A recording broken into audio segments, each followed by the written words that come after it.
How do you say I don't understand in French? In French, the phrase I don't understand is je ne comprends pas.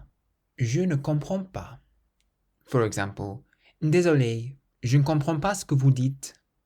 Désolé, je ne comprends pas ce que vous dites. Sorry, I don't understand what you're saying.